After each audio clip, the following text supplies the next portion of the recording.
Okay, so today I've invited my friend Amy to come and have a chat with us. Thank you everyone that sent the questions in. Got some really good questions actually to run past Amy. Before we get into it, I'm going to hand you over to Amy and she's going to just tell you a little bit about herself. So Amy, over to you. Hello, I'm Amy Jenner. I am a level 2 triathlon coach. I've been a triathlon coach for around 3 years. I work in sports development, and yeah, I'm chair of a triathlon club in Caerphilly, which has been going 3 years as well. We've got about 140 members, from beginners to seasonal triathletes. Yeah, and I've just started a new run program called On Tracks with Tinks. So it's a beginner's run program for while we're in lockdown and people have got a bit of time where they want to start thinking about their fitness. I'll be supporting them on that journey of a couch to 5K type program. That's good. So can you tell us a little bit more about your experiences as a triathlete? You know, have you always been sporty? Were you a sporty child? No, not at all. I was the child that would cry on sports day or fake an illness for sports day. I'd never go in. That was right up until probably until I was about 21. I dabbled in the odd aerobics class at the local leisure centre when I was like 17, but I'd go for a week and then drop out. I must have been at 24 and I decided to enter the London Marathon. My uncle had motor neuron disease, and so I thought I'd enter the London Marathon to try and raise some money for that charity, and I got a place in the ballot. And at the time I literally couldn't run from my house 100 meters. I'd have to stop, sit down, take my asthma pump, cry, walk back home. So then I got a place in the October, and then from the October to the April I trained, followed the plan, and I finished the marathon very, very, very slow. But I got to the end, and that was my goal, raising lots of money for the charity as well. And then that sort of ignited the passion a little bit for exercise. So I carried on running, and then I was working at a triathlon training centre in France, because I was living in France at the time. Didn't do triathlon myself, I just worked there. And I think I just got the bug then, watching everybody else coming out to train. I had my daughter, this was all over about a 6-year period. I had my daughter at 30 and thought, kind of wanted to shift the baby weight a little bit. So I'd enter triathlon as my goal, like a 6-month goal to enter triathlon and finish it, and to try and lose a little bit of the baby weight and to keep myself fit. So that's what happened. I think I must have been about 31 then. Yeah, so my first try was in 2014. So it's quite late getting into triathlon. I'm 37 now. So yeah, ever since then I've done triathlon most years. Actually, I didn't realise, with the exception of the having a baby thing, how similar our journeys are. You know, we've got a very similar journey when it comes to getting into triathlon. So yeah, it's quite interesting actually. Yeah, I was late to the sport really. Although I'd watched it ever since. Like I saw my first Ironman when I was 21. I went down to Nice and watched it. So I've always been around triathlon. I just never did it myself. And now I'm kind of kicking myself for why I didn't start doing it younger, because it's so addictive. But I'm doing it now, so it's okay. Yeah, good. Now you got the time to do it. Yeah, yeah. So actually, it's quite a good thing, because most of the questions we've had in have been around running and getting into running. So I think, you know, your own experiences probably sort of equip you to answer these questions more than your sort of your coaching education. And your personal experiences will probably go a long way with answering a lot of these questions for people. The first question that we had in was, and it's quite an open question, and I think this is something that gets asked a lot, was how you should go about as a beginner, what trainers you should buy and what you should be looking for in a pair of trainers. What are your thoughts on that? Yeah, so I've tried all sorts of trainers in the past, and for me it was really trial and error. What was comfy, what worked well with me, what type of running I was doing, whether it was 5Ks or whether I was training for marathons. And for me personally, I wear ASICs. I've worn those for about 4 years, changed the model slightly depending on what I'm training for. I've got some trainers which are just for like shorter distance stuff, and I've got other trainers which are for long distance. But in the past, I've always told people to go onto websites like Sports Shoes, and there's like a shoe finder in there, and he kind of asks you some questions about what type of running you're doing, whether you're a neutral runner, whether you overpronate, and it might be a good way to start finding trainers that way. But I think that's a fair point, really. I think it's not a case of being like it is annoying sometimes when you do buy trainers. It happened to me last year. The trainers I'd always worn, they changed the model design ever so slightly, and it affected my running massively, for where I'd get like pain in my ankle, and I didn't realize it was the trainer. And so I then had to go and buy new trainers, and these ones, touch wood, have been brilliant. Yeah, it's amazing actually the difference the right or wrong trainers can make. I remember probably must have been about 9 years ago. So I bought a pair of trainers because somebody said, "Oh, you should get these. They're amazing trainers." I'm not going to say what brand they were. And I developed knee pain instantly. Yeah. And it was, they were the right shoe for me because somebody who was a runner, experienced runner, told me they were. The reality is they weren't. It's such a personal thing, trainers. And it is something that people always try to look for advice on. And I always try and, I ask people what trainers they wear just out of interest. But it is a personal thing, personal choice that you'll just have to try a few pairs, and it's not something that you're going to do, overnight. It will take a little while to find the right pair of trainers, but I wouldn't go spending an absolute fortune on your first pair of trainers either, especially if you're new to running. Yeah, I agree. I think like the one piece of advice I give people I coach, and it is if you've got long-term or reoccurring injury issues, it's worth perhaps seeking professional advice then, and getting perhaps gait analysis done or having a foot scan and things like that. Yeah. But actually, the majority of people starting out who are doing relatively low mileage, as long as they've got no underlying issues, like you said, using online tools that are available to sort of get a rough idea of the shoes you should buy. Sometimes the online thing will literally get you to stand in some water and then stand on the pavement, and you can see your foot pattern then, and you just pair it up with that on the pictures on the internet, and that's quite handy. It's real basic, but for a start, it's fine. Yeah, and that's it, isn't it? I think people tend to start having more issues as they start doing longer runs and increasing their mileage and things like that. But actually, the starting point, it's finding a shoe that's comfortable. Yeah, I think the trainers, my very first trainers that when I was doing the marathon, I think I paid about £50 for. And they worked for me. They were great. They did exactly what I needed them to do. And then because I started enjoying running so much more then, I thought I'd invest in and do a little bit more research about what I need the trainer to do for me. Yeah. So good. I said, and I think we sort of touched on it. Somebody else also asked about the importance of shoes for different distances and different terrains.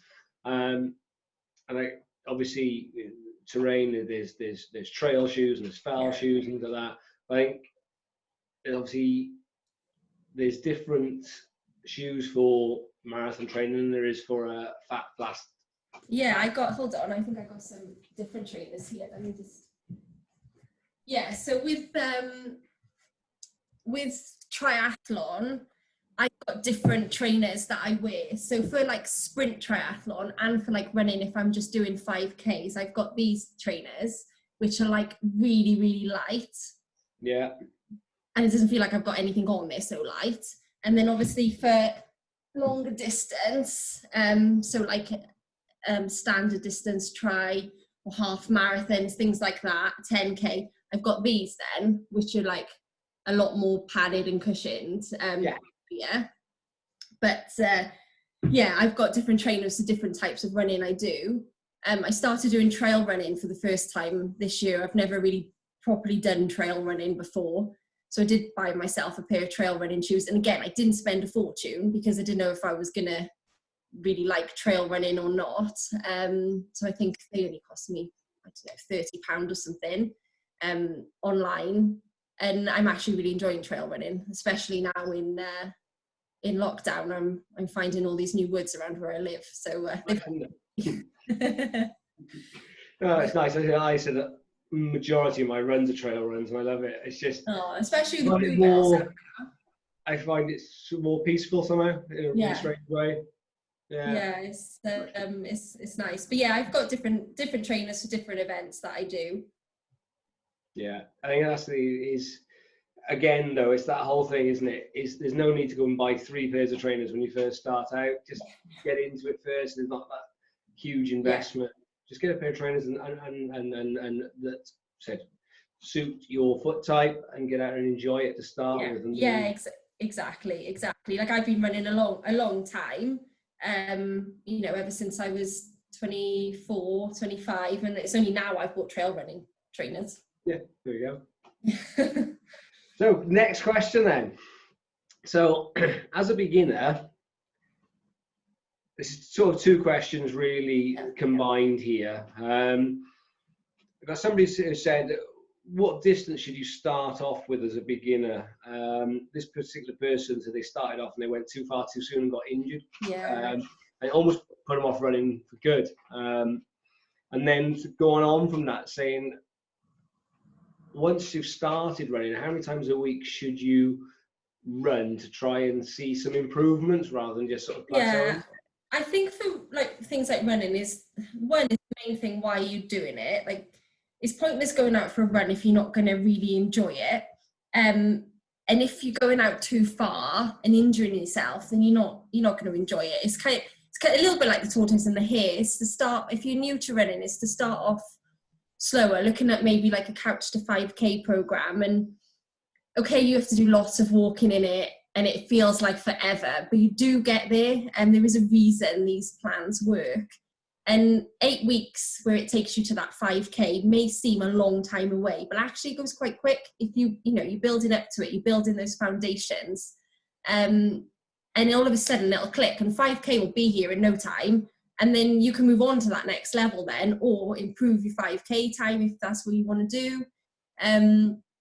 So yeah, I probably look online. There's so many different resources online with things like couch to 5K, and find something that's going to suit you. But I'd always recommend something like that to begin with, and stick at it as well. I tested it last year. A friend wanted to do, her goal was to do Cardiff Half Marathon. She'd never run, I think the last time she ran was when she was 15. She's now 42. And so we started on the couch to 5K, and she actually really enjoyed it because it worked really well with her, and she could see the progress week after week after week, and she didn't get injured. She stuck to the plan. There were some days she said, can I just go a little bit further? I know I can run a bit further. And I was quite strict. I was like, no, come on, let's stick to the plan. And actually she really enjoyed it, and she'd stuck to the plan, and we then did like the 10K in Barry Island 10K, and then we got to the half marathon, and she loved it, absolutely loved it, and she's kept on running now ever since. And what was the other question, Ray? I forgot the second. So then basically it was like, went on to say then, how many times a week do you need to run to see a level of improvement? I think obviously it's kind of tying what we just said about having a plan. I'd probably say about, like with the couch to 5K programs, they're around 3 times a week, which I think is pretty good to start off with. Is to have a rest day in between. But yeah, try and start off with about 3 times a week, I'd say.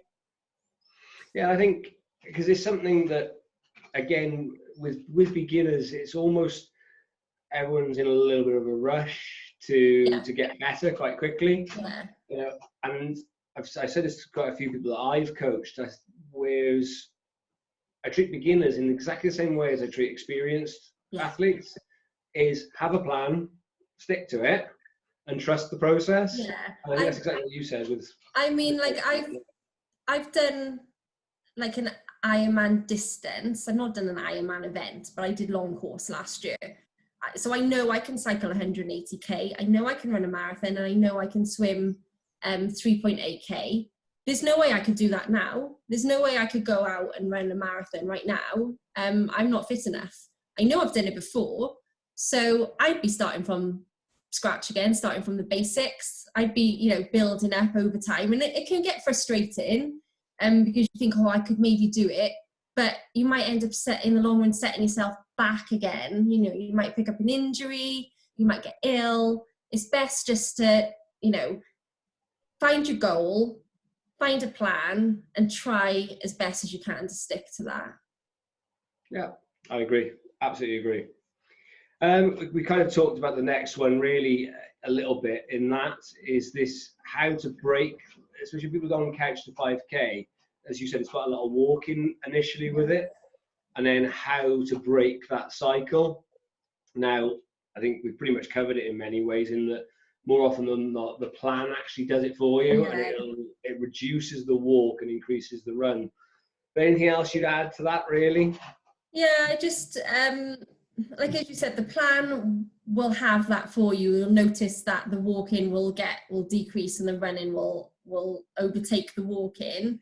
And then it's just maintaining that then. I mean, if you finish the plan and you get to 5k and you want to start, you know, maybe looking towards 10k, there's no reason why you don't have to stop the walking at 5k. Like, you can get to 5k, and then maybe you can, if you're finding it a little bit tricky, moving up a level, just go back a step.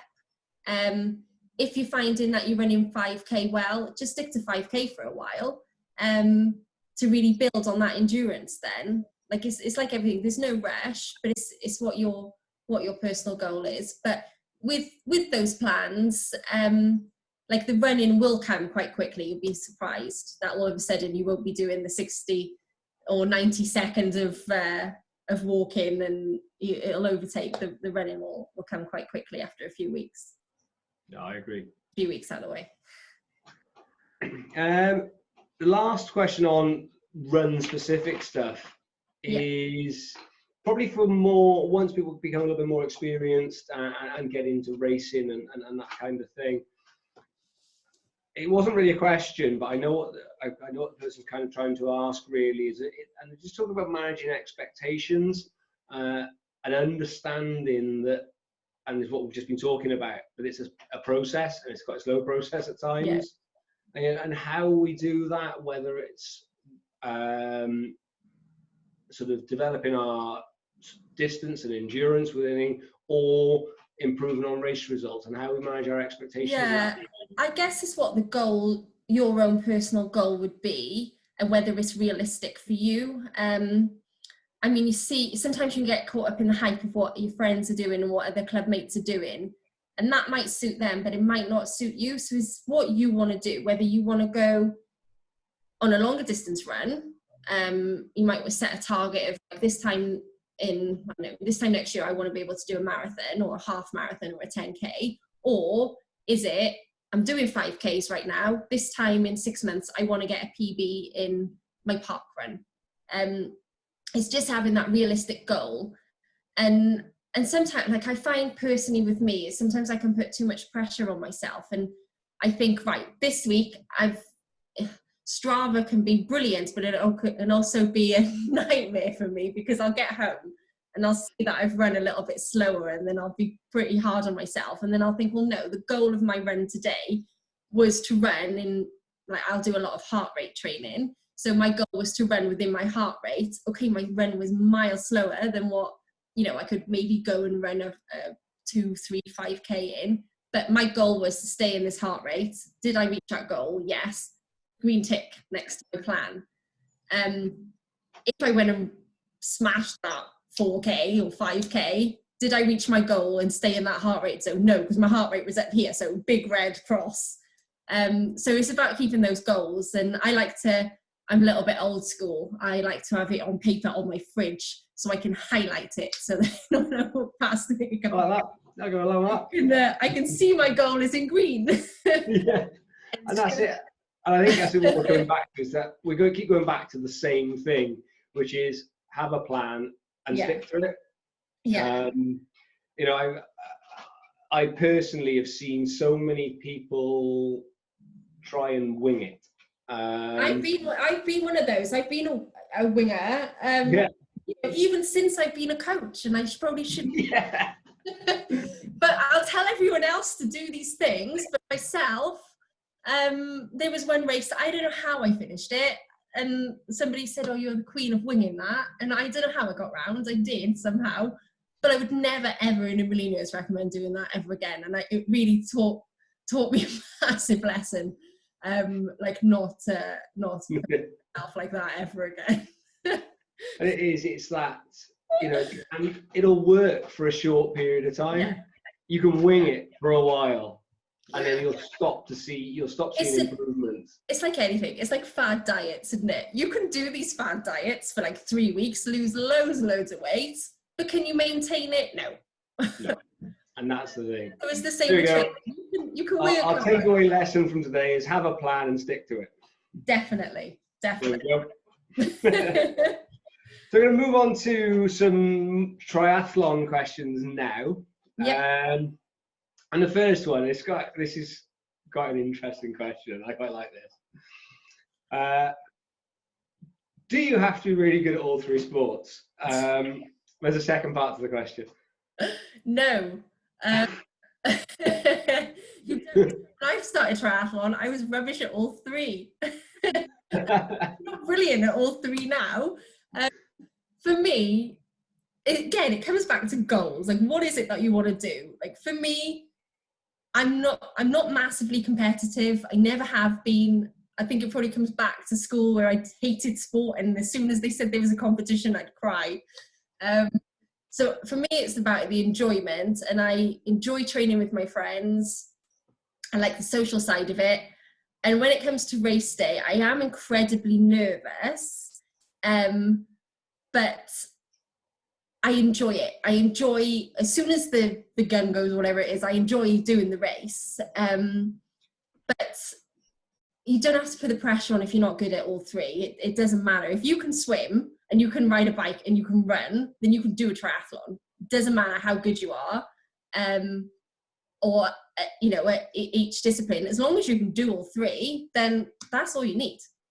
Yeah, I agree. It's simple. I get so much pleasure from seeing like my beginners in Tri Club who doing their first go try, for example, and they've just started, and they'll admit that they don't think they're very good at it. They finish and they're a triathlete and they love it. Yes. And then they improve, and that's the thing. Absolutely. They're all three now, but there will be something you will move on. Yeah. And you're surprised. I think people surprise themselves. Yeah, I was just about to say that. I think that's the thing, isn't it? People actually surprise themselves and they realise that they are actually quite good, or they can push themselves a lot further and harder than they thought they could.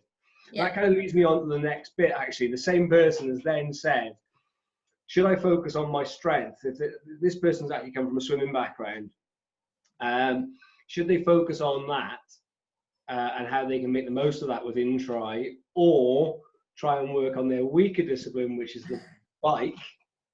Yeah. I know what my answer is, but I'm going to let you say yours first. Okay, so it depends what race they're doing. From personal experience, this year, I decided to concentrate on my weakest because mentally for me, I knew that if I was to stand on that start line, knowing that all winter I've worked on my weakest and now it's up there with the other two, I would feel much more confident. But I have a really bad core, and I know that's got to be worked on. So for me, I would say if you're worrying about being weak in something, then maybe just spend a couple of months on focusing on that. Don't let the other two slide, but dedicate a little bit more time to that. Until lockdown, I'd spent all winter swimming. I love open water swimming. I hate pool swimming, but I love being in the open water. But last year, that really proved how weak my swimming was, because I wasn't getting in the pool, because when I did anything open water, I was really, really, really slow, even though I was loving it. And so like all of this winter, I'd been getting in the pool like at least three times a week, which is never as a no for me. And actually I could see the massive improvements. And for me, like psychologically, before lockdown started, I felt in a much better place, ready for this season, thinking, oh, look at my times improving on my swimming, because I'd focused so much on that over the winter. No, actually, we do agree, I think, actually, on that. In that, again, from my own personal experience, when I got into triathlon because I wanted a new challenge. So I couldn't really swim. I could swim to save my life, but I couldn't really swim. I did my first mile in a 12-meter hotel pool, which was boring. So many times. I really focused on my swimming to build that up and whatever. And then I kind of drifted a little bit, and my swimming got stronger, my running maintained, and my bike became my weakest. And I worked on the bike, and I'm at a stage now where the three are kind of evening out a little bit. Yeah, it is hard to get to that stage. I mean, you do get there. It's trying to find that right balance of letting something go. Like with the swimming with me, like this winter, I then let the bike go completely. Because I was doing some running over winter time, whereas the bike, I wasn't out on the bike really, because it was I had a turbo and things, but I never used it. I did leave the bike go, and a couple of weeks ago, before we were locked down, I went down to Bluestone for the weekend just to do a recce, and I really saw how bad I'd got on the bike, because I've been focusing so much on other things, which for me wasn't a bad thing, because I was really pleased with my swimming. But then I kind of knew, right, if I just maintain that swimming now 3 times a week, and just get on the bike a bit more, especially nice weather was coming out, and then obviously this happened. So, oh, there you go. So that then leads us on to the next question, which this question is, okay, what is the most important part of training? As in, which one should you concentrate on, and that? I think we've sort of talked about it a little bit. Yeah, I would say is look at your weak spots and work on them, but it's about consistency. I think you can have consistency over the 3, because obviously there are the 3 parts of triathlon, and they're all as important as each other. I think that's the key. It's just trying to find that right balance where you can fit all 3 into your training plan. And if you are worried about something, you just up the training a little bit on that one thing, just for confidence more than anything. Yeah. I think what I would add to that, this is my S&C coach coming in now, is the S&C side of it. Yeah, is really important. Like you said about your core strength and things like that. I think actually that's the one thing that you can do which will help you in all 3 disciplines done properly. Definitely. Especially when you're losing that form, like you get off the bike and you've got that last part of the run, and that's where a lot of form can be lost. But if you've got that strength to keep your posture right, then yeah, that's a key part that you can build that into your plan quite easily. That's great. Yeah. And the next one, triathlon's quite an expensive sport. Is there a cheaper way to get into it, or a cheap way to get into it? Yeah, so it's like anything. You can make it as expensive as you want. You can go and buy the fancy watches and the really, really expensive bikes.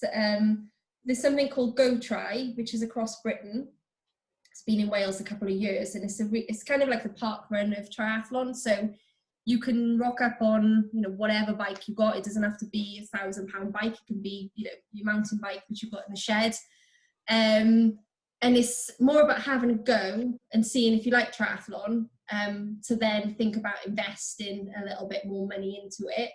But you know, my bike, I've only got one bike, and I bought it through a cycle to work scheme, and it's not a really expensive bike at all. But yeah, it's as expensive as you want to make it. I mean, you can buy, you know, the watches that tell you your heart rate and things, but again, there's so many different ones on the market. You can get them now pretty cheap. But yeah, I mean, to start off with, I'd look at GoTri to see, one, if you like doing triathlon, and also you don't have to spend a fortune as long as you've got trainers, as long as you've got some sort of mountain bike, you're good to go, and a pair of goggles. Yeah, I think the other thing is we tend to talk about triathlon, but obviously there's a whole range of multi-sport events as well, isn't there? You know, it's not just a aquathlon. There's like duathlon. There's so many other things you can do. Yeah, like one of my favorite things. Yeah, one of my favorite things is the aquathlon. Like especially open water. Like I said, I'm not a lover of swimming in the pool. I much prefer open water. That, you know, aquathlon's £10 to enter. You just need your wetsuit, which, you know, you can get online wetsuits. You can get them, you know, really cheap now. But yeah, you just need your wetsuit to jump out, put your trainers on, and you're gone. That's all you need. And that's one of my favorite events, aquathlons. And you know, they're over in an hour and a half. And you feel like you've really accomplished something by doing that. Yeah, so it just gives you that sort of taste for multi-sport, doesn't it? Yeah. And I just wouldn't get hung up on, you know, so-and-so's got this bike or they've got this. It's like anything, buy what you can afford. If you think you're going to use it, then yeah, you know, don't go and buy everything, because one, you might not end up using it. Two, do you need it? Yeah. Like I've bought things over time. Like I borrowed a bike for my first race, and then my second bike, I bought like a real entry level bike. I think I paid £300 for it, and that did I did like a standard distance, a sprint on it. I did my first half Ironman on it, and then I sold that, and then I got a cycle to work scheme bike. So yeah, like it's whatever you can afford really. But yeah, I just wouldn't get too worried about the expense, because there is things like GoTri where it doesn't cost a lot to enter, and you don't need the greatest equipment to do it. Yeah. No, so this is, you said, it is as expensive as you want to make it, and I think it's like any other sport in that respect, isn't it? You know, I think you can just keep buying stuff if you want to. And don't get me wrong, I'd love a £5,000 pink bike. That's never happening. I refuse to buy something that's more than my car. Yeah, exactly. You see it with the bike on the top of a car at a race is worth more than the car. I know. Right, I think there's the next lot of questions that are more based on you, I think, really. It's probably the best way to do it. So this is more personal opinion. I think we'll both answer these. So your first one, and this is the important question. What's your favourite pre and post race meal? Okay, so it always used to be pasta, and then everybody was eating pasta, so I thought, right, I'll try something new. Okay. Mindset. It was before actually the Velothon, 3 years ago. Somebody said, "Oh, have pizza instead of pasta," and I was like, "Oh, okay, try it." Not that you should ever try anything new before a race. No. No. Don't do this. So I had pizza, and that's all I eat now before a race is pizza and Ben & Jerry's ice cream. Good. Yeah. I go off the pasta. What about post-race? Post-race, chips. Fish and chips every time. All right, fair enough. Ice cream. My pre-race food, I always really... I got caught out once I had a seafood stir fry before the Edinburgh Marathon. That was a really, really bad idea. So now I keep it very simple, very simple. I kind of go with what I know I can handle, and I've eaten so many fish and chips in my life and pizza that I know I can handle that. So yeah, I kind of just go with what I know. And yeah, I changed a couple of years ago. It was always pasta, and it you know, I'd probably eat it now if I had a race coming up and I couldn't get pizza. But yeah, I go with pizza and ice cream and then chips afterwards. I think as well, it's that kind of healthy apple, but a race. I remember when I did Ironman Switzerland, I became a bit tied up with what I was going to eat the day before and whatever. So I made sure that I built my sort of, when I was training at practice with certain foods that I knew I could get in Switzerland. Yeah, so and yeah, that's the thing. Yeah, so it was really simple things, like it was, in the end, it was chips and a chicken breast or something like that. Yeah. So you would eat it. Yeah, you kind of, and that's the same that the person who told me about the pizza said to me. You need to be, if you're racing abroad, I raced in Mallorca last year, you need to be able to eat what you can get if you're abroad, if you're practicing your nutrition. And I was like, okay, so I just went on Alcudia.com, whatever it was, to see out there, and there was a Pizza Hut right next to my hotel. There we go. Sorted.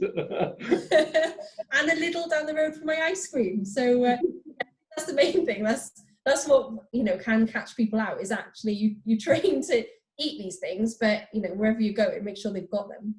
Yeah, that's it. It is really important. Simple things can make a massive difference, as I found out when I had a seafood stir fry. Yeah, I struggle with breakfast. I'm not a massive breakfast person. I never have been. So it's I'm fine at eating breakfast at say 9 o'clock in the morning. Anything before then, I properly struggle. So come race morning, it's an effort to get the porridge in. I end up having to make the porridge like a smoothie, hold my nose, and I'll it's ridiculous. But yes, I've always struggled with breakfast, but I know, you know, you obviously have to have breakfast before you're racing. So like everything, I found what works for me now.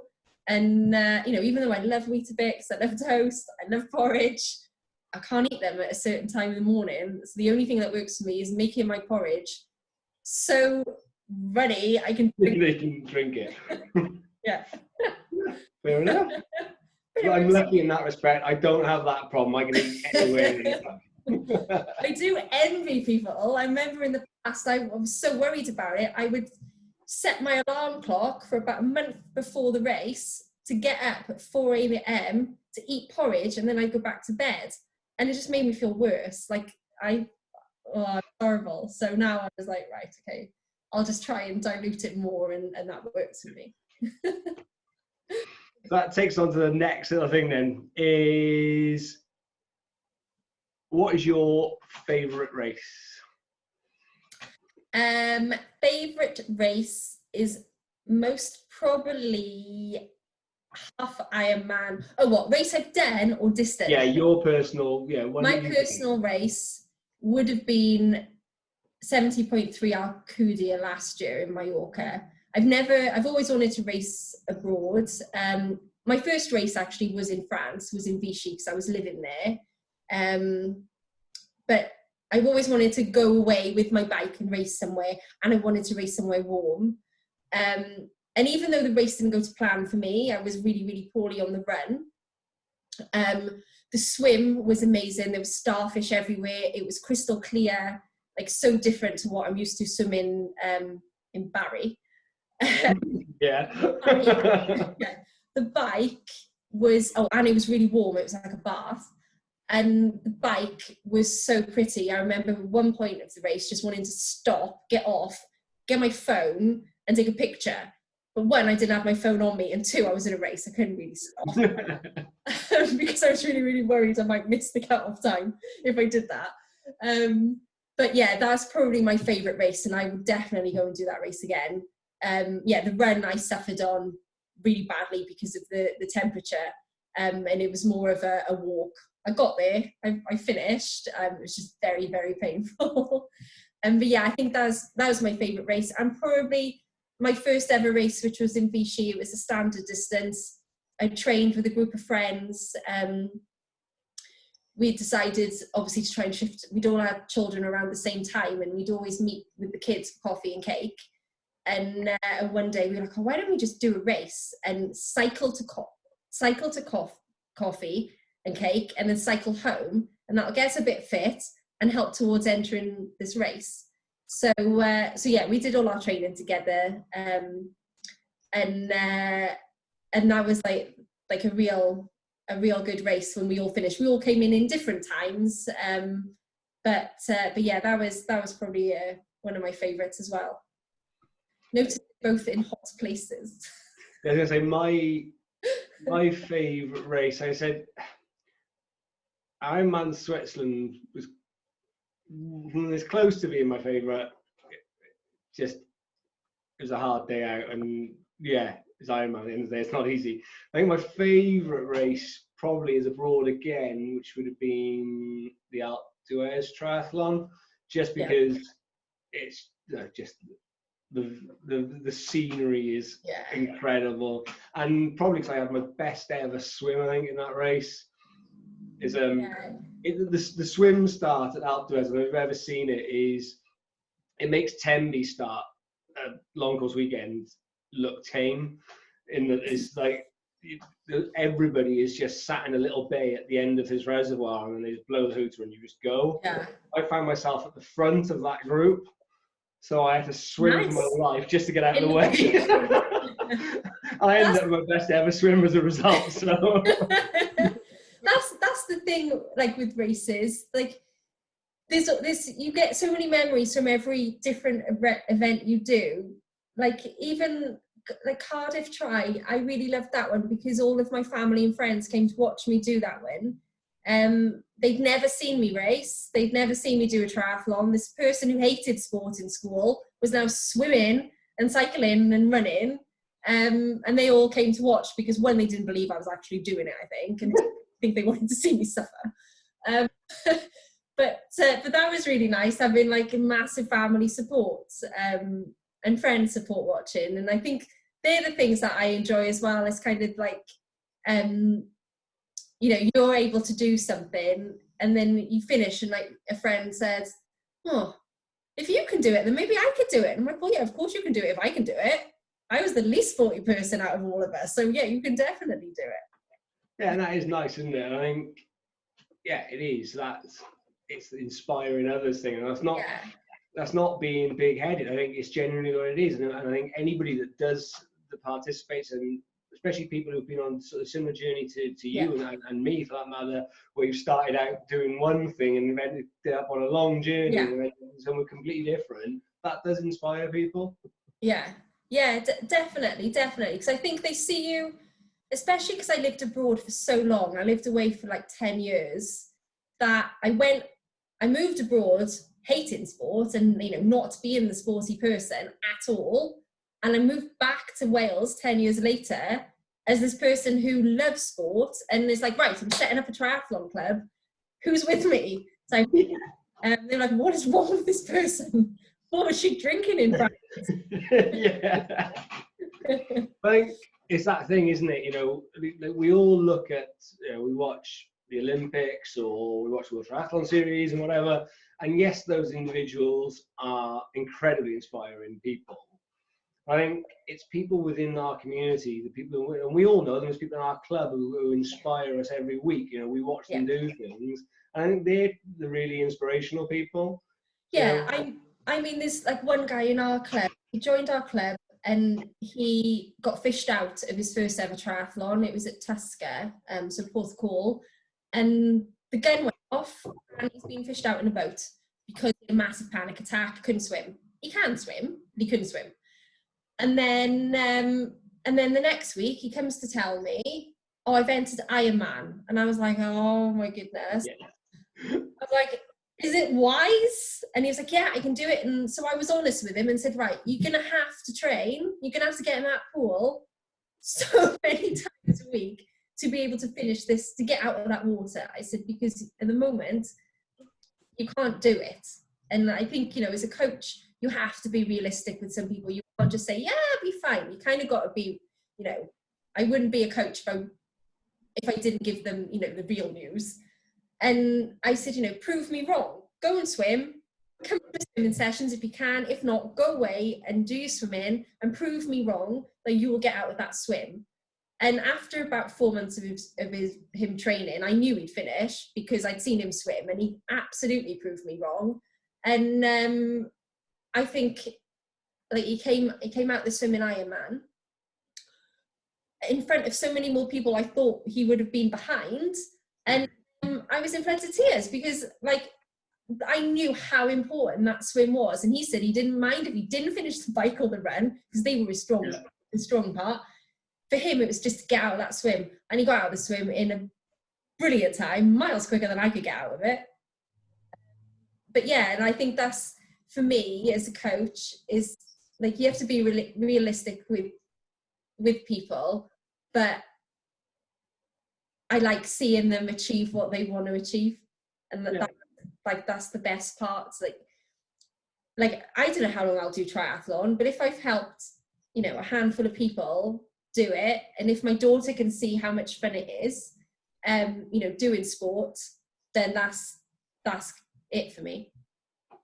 That leads on nicely to the last question, which is, what are your goals and ambitions? And I'd like you to answer this as both a coach and as an athlete, if possible.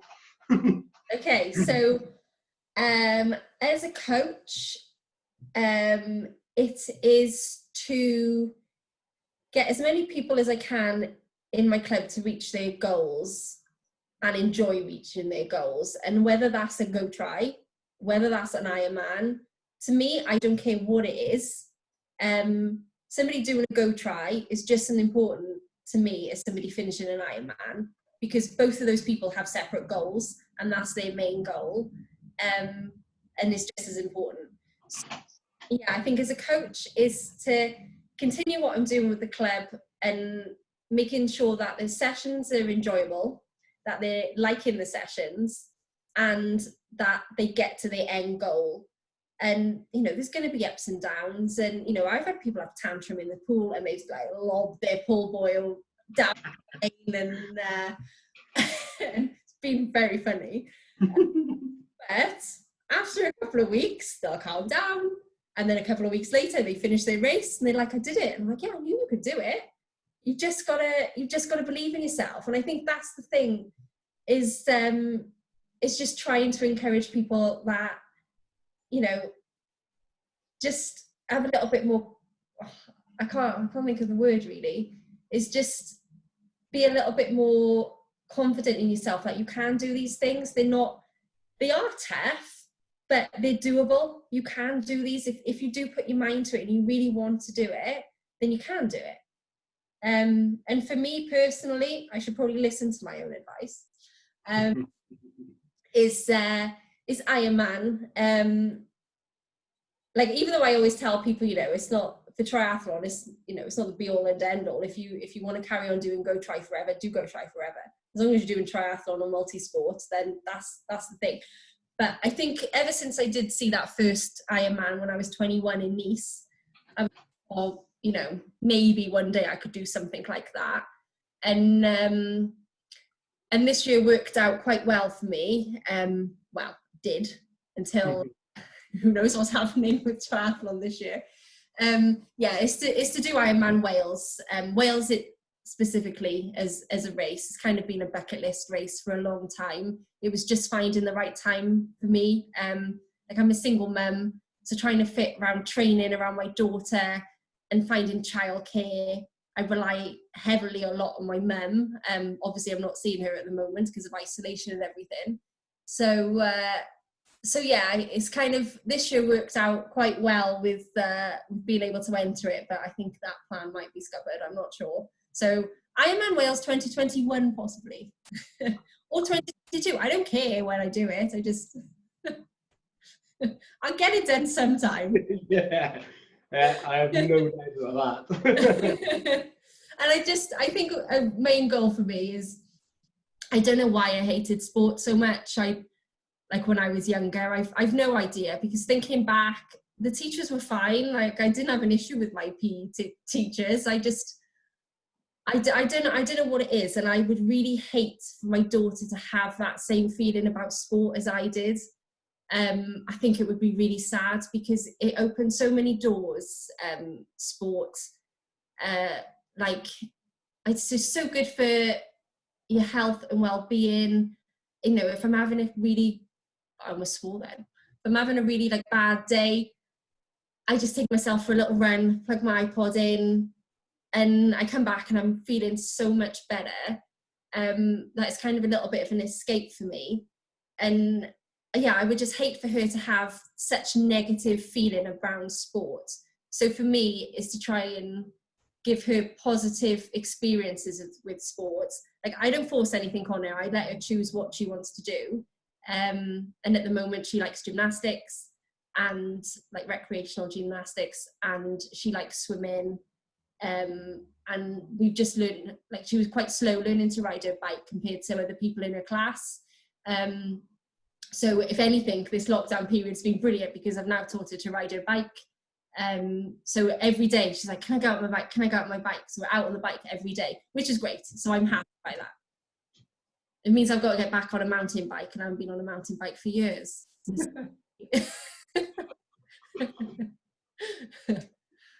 There's one question I missed, and I can't remember if I asked you this. No, I didn't ask you this. I should have asked you this. It kind of ties in with it. So it's not your last question. This is your last question. What is your favourite discipline and why? Oh, so it changes. It does change quite a bit. Before pools were closed, I would say I was really, really enjoying swimming, which I never thought I'd ever say, because last year I was in a pool about 11 times. I got in a swimming pool. Whereas this year, I think I got in the swimming pool more than 11 times in a month. And so I was really enjoying swimming. And I think a couple of reasons were, one, I was going with friends. So 2 friends were keeping me really motivated with swimming. They would pick me up on a Monday night and they'd be like, come on, get your backside to the pool. So they would sort of force me to go. We'd have a plan. We'd all stick to the plan. So they were pushing me constantly. And also I was going more times. I was going like 3-4 times a week. And I could see the improvements. So as soon as I saw the improvements in my head, I started liking it more. So at the moment it was swimming, and I absolutely love open water swimming. If I could be at the beach every day open water swimming, when it's warm, I just say that, not right now, it's cold. And when it's warm, then I would be, because I love swimming in the sea. So at the moment it would be swimming, but maybe ask me in 2 months and I might say running. No, I get that. I get that. It's a funny one. It does change. Like a couple of years ago, when I lived in France, it was cycling, because it was such a lovely place to cycle. I cycled nearly every day. It was lovely. And then like that changed a little bit. I kind of like running more, but at the moment it's swimming. Good. I think I'm with you on the open water thing, though. I think that's, for me, pool swimming's a necessary evil, and then an open water is where the pleasure is. I just find it so peaceful. Like I can't hear anything. I kind of just go off in my own little world, swimming around Jackson's Bay or wherever I go swimming, and I don't know what it is about open water swimming. I just feel really relaxed. I don't know whether, like I've done a lot of scuba diving. I haven't done any scuba diving in this country, to be fair, but I've done a lot in the past. And whether it's because it's the closest I can get to scuba diving, which was probably my passion before triathlon, actually. So maybe it's something to do with that. I don't know. But yeah, stick me in open water and I'm really happy. Yeah, I'm with you on that one. So that's one of the things I'm looking forward to post-lockdown, is actually being able to go and have an open water swim. Yeah. It will be nice. I do envy people who live by the sea, who can just go and look at the sea, because I can't even look at the sea at the moment. I'm with you on that as well. Well, thank you for that, Amy. I really appreciate it. No And problem. like I said, you answered pretty much everything. I really appreciate that. Thank you for talking to us. And No, what I I'll do, enjoyed it. I'll put a little link to your on track thing with when I post this on my social media. Yeah, I've got about 6 people joined up to that at the moment. All of them beginners. Some haven't run for years and years. One's a nurse, so she's kind of trying to tie it in between her shifts at the moment. But yeah, it's kind of a little bit like, it doesn't matter if you can't fit the runs in the week, because I know life is really tricky. Even though lots of people are at home working, it is hard trying to fit things in. But it's kind of just, we're following the couch to 5K type of program, but with just a little bit of extra support from me during the week, just seeing how you're getting on. And if you've had a bad day, I'll tell you it's fine. And that's what it's about, isn't it? It's that little bit of support. Yeah, like you can buy a book. Like, I follow a plan out of a book, but the book doesn't know me. The book's not going to say, "Oh, don't worry, you've had a bad day. I understand." The book just tells me to run the next day. No, and that's the difference, isn't it? And this is me selling myself as a coach now, and you selling you as a coach as well. That's the value in a coach. Yeah. There's any amount of resources out there, and it's a little bit like this thing at the moment. There's so many online fitness videos and things like that, but actually having that little bit of personal feedback and just somebody looking at it extrinsically is worth more than anything you'd ever get from the book. Oh, definitely. Like, there's some times where I just cannot train for a couple of days, but I feel guilty because the book's saying you've got to train. Whereas I know a coach would say to me, "Why can't you train?" I'll explain why. And they'll be like, "Okay, that's fine. We'll look at it. We'll do this in a couple of days' time." Or, if you're struggling with childcare, or you've got poorly, if my daughter's poorly, I'm not going to go out for a 5-hour bike ride. I can't. I'm a mum. But a coach would say, "That's fine. We'll plan it into your program next week. Don't worry about it." Yeah, and I think that's the thing. So I said that's just us selling ourselves as coaches now. Yeah. So thanks again, Amy. I really appreciate that. No worries. I will speak to you soon. Speak to you soon. Bye. Bye.